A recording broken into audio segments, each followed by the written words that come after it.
On a fait l'essai du nouveau iPad Air 5e génération.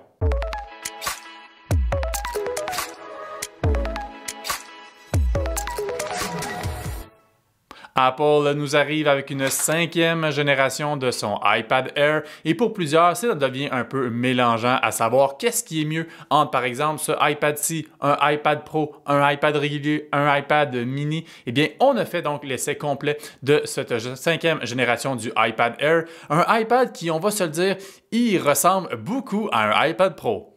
Commençons par les nouveautés qui nous attendent avec ce iPad Air 5e génération. La plus grande nouveauté, c'est la présence de la puce M1. C'est ni plus ni moins que la même puce que l'on retrouve dans les iPad Pro. Et sincèrement, on ressent cette puissance-là à toutes les sauces quand on utilise notre iPad Air, que ce soit par exemple lorsqu'on veut allumer carrément le iPad, quand il était complètement éteint, on l'allume, ça prend quelques secondes seulement pour l'ouvrir. Même chose pour lancer des applications, pour des jeux qui demandent beaucoup de détails, je pense par exemple à un jeu comme Apex ou quoi que ce soit, des jeux de course, on ressent la puissance, tout roule bien, on voit beaucoup de détails, c'est super à ce niveau-là. Même chose pour des applications par exemple plus professionnelles, donc pour faire du montage, pour faire de la modélisation, on soutient vraiment pleinement toute la puissance de cette puce M1.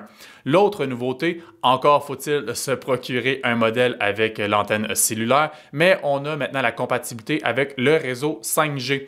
Enfin, la dernière nouveauté que l'on remarque dans ce iPad 5e génération, c'est le rehaussement de la caméra frontale. On a maintenant droit à une caméra de 12 mégapixels et également, on a la fameuse fonction Center Stage qui nous permet essentiellement de nous cadrer automatiquement à mesure que l'on bouge à travers l'environnement dans lequel on est. C'est une fonction qui manquait dans le iPad Air, qui était présente dans tous les autres iPads et c'est maintenant chose faite dans cette 5e génération. En parlant du iPad Air 5e génération, c'est impossible de le dissocier du iPad Pro 11 pouces 3e génération parce que sincèrement, les différences ne sont pas énormes.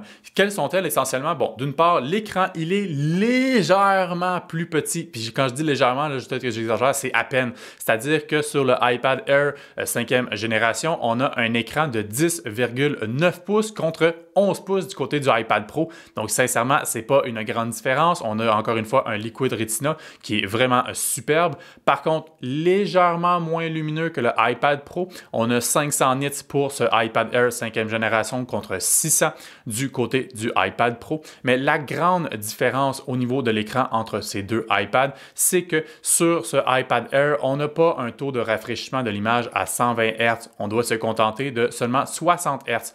Pour la majorité des gens, ça ne fera pas une énorme différence, mais pour ceux qui sont habitués comme moi d'avoir justement un haut taux de rafraîchissement de l'image, c'est quand même dommage, surtout avec la puce M1 où est-ce qu'on a vraiment beaucoup de puissance.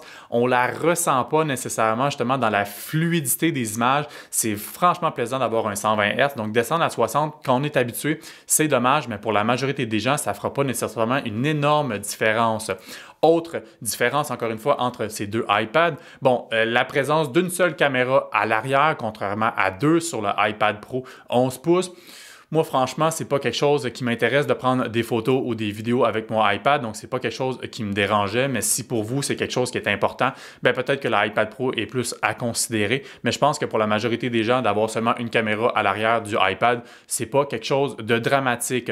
Enfin, autre différence, et pour ceux qui sont plus par rapport à avoir une préférence au niveau des ports, on a ici un port USB-C, alors que sur le iPad Pro, c'est un port USB-C type Thunderbolt 4, ce qui peut être pratique quand on branche des périphériques et on a besoin d'un bon bandwidth. Là, ça peut être pratique d'avoir le Thunderbolt 4, mais encore une fois, pour la majorité des gens, ça ne fera pas une énorme différence. Enfin, autre nuance qu'on doit porter par rapport à ce iPad Air 5e génération, c'est qu'on a la présence d'un Touch ID. Donc, essentiellement, à travers le bouton de mise en marche, on a un lecteur d'empreintes digitales donc pour déverrouiller l'appareil, alors que sur le iPad Pro, c'est un Face ID, donc reconnaissance faciale. Encore là, ce n'est pas l'énorme différence. Et là où le bas blesse un peu au niveau de ce iPad Air 5e génération, c'est au niveau du prix, parce que Apple nous a fait une belle pogne. Pourquoi je dis qu'Apple nous fait une petite pogne? C'est essentiellement quand on regarde au niveau du prix. On regarde le iPad Air 5e génération comparativement au iPad Pro 11 pouces, et c'est quand même une différence de prix substantielle. On démarre à 759 $ contre 1000 $ pour le iPad Pro. Donc une belle différence de 250 $. Et là, on se dit, ah, c'est malade, c'est 250 $ de moins que le iPad Pro, puis j'ai la même puce, j'ai la même puissance, à quelques différences près qui essentiellement peut-être qui font pas une grande différence. C'est pas nécessairement ce qui m'intéresse d'avoir toutes ces fonctionnalités supplémentaires du iPad Pro. Par contre, la pogne, elle est au niveau du stockage parce que le modèle de base du iPad Air 5e génération nous arrive avec seulement 64 GB de stockage.